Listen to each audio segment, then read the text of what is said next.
Vrei și tu să mănânci torn, să mănânci asta. Ți-am dat boabe, n-ai vrut.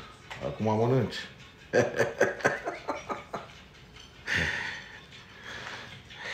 Cu cățelul, mă, m-a văzut pe mine că am mâncat.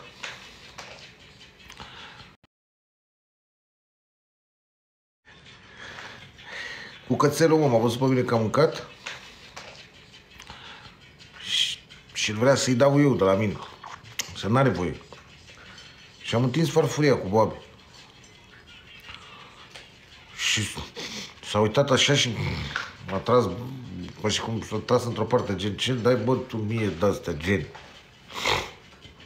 Și l-am lăsat șoaș, știi ce zic? Și acum l-a luat foame. Acum mănâncă de rupe. El nu știe că foamea a îngenunchiat mulți șmecheri și a câștigat multe războaie. Știi ce zic?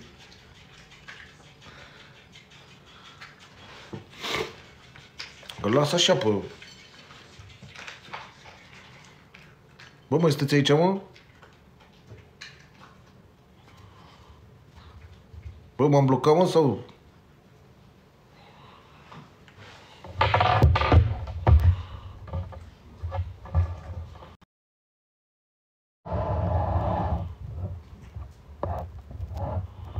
Da? E bine, dar astăzi aprecieri. Hai, vină. Ce-ai făcut? Vină cu ce ai aici la gură?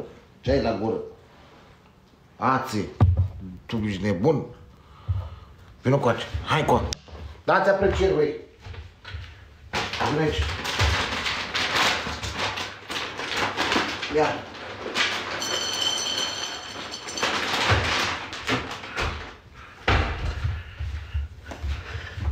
Nu mai vrei, a? Dacă spuneam niște cârnați, erai numărul 1.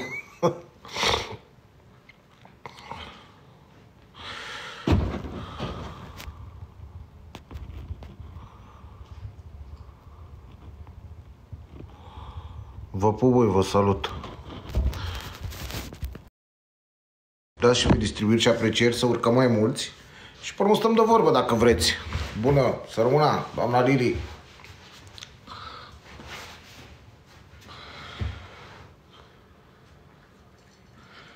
Ți-e fomică? Eu nu știu.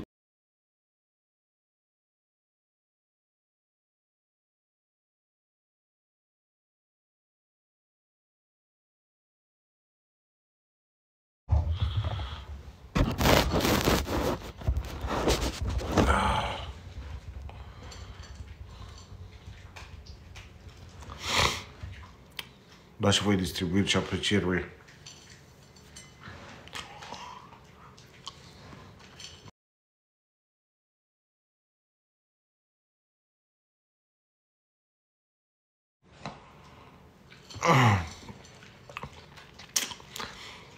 Vă pupă toți. Ho, mă, Eduard Adrian, că n-ai niciun haz, te repeți. Ho, că n-ai haz. Vrei să te blochezi? Te blochezi dacă vrei. Manea, te pup. Nu e arestat, frate, și cum să fie arestat așa. Eu ne liber.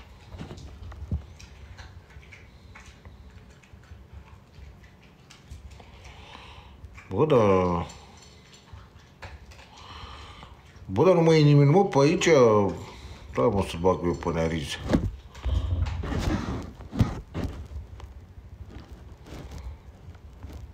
Mafioți ăștia, nu mai e nimeni pe aici? Sau de ce zice?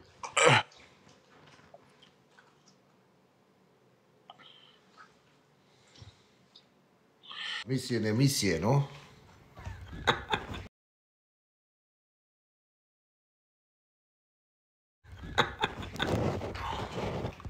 Da. Hai să-l băgăm pe cocoș.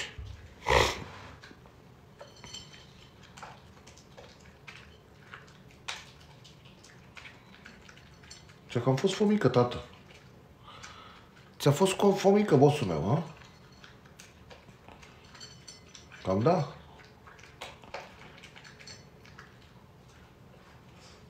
Ai mâncat tot. Eu când ți-am spus că foamea a un genunchiar bun șmecher, tu nu vrei să mă asculți pe mine. Tu nu știi? E greu. Păi, trebuie să te haladesc, trebuie să șlefuiesc un pic, că nu-mi place. Umbli cu mine pe stradă, gata.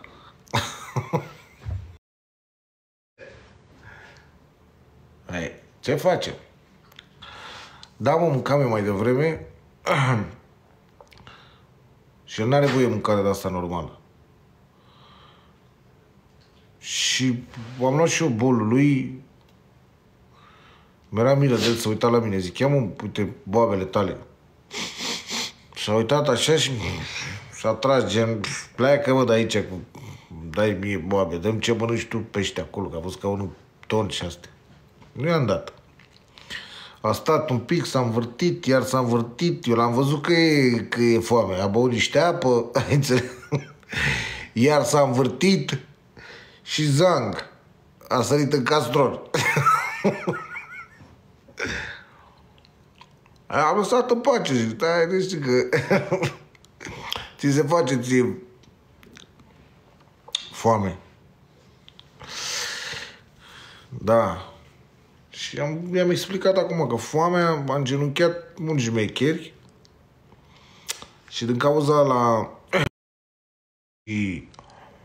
mulți au fost poziționați prost și n-au avut apă și resurse, s-au pierdut multe războaie, în istorie mă refer. Așa și cu el. Eu l-am lăsat în pace și da, nici nu e nicio problemă, zic. Asta se face ție foame imediat.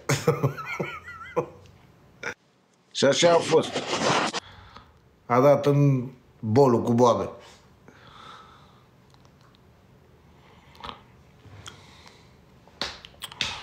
Așa că... Cichi. Păi nu, că eu îi dădeam, mă, dacă era să nu fi fost bolnav, dar nu are voie. Nu-i dădeam eu, dacă era, da. În moment ce a fost cățelul bolnav și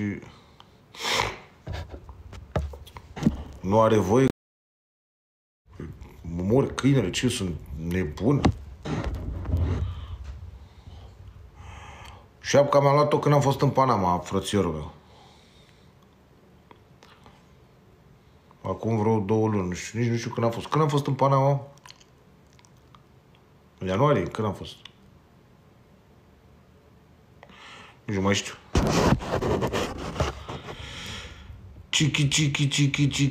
Cichi, bu, bu, bum.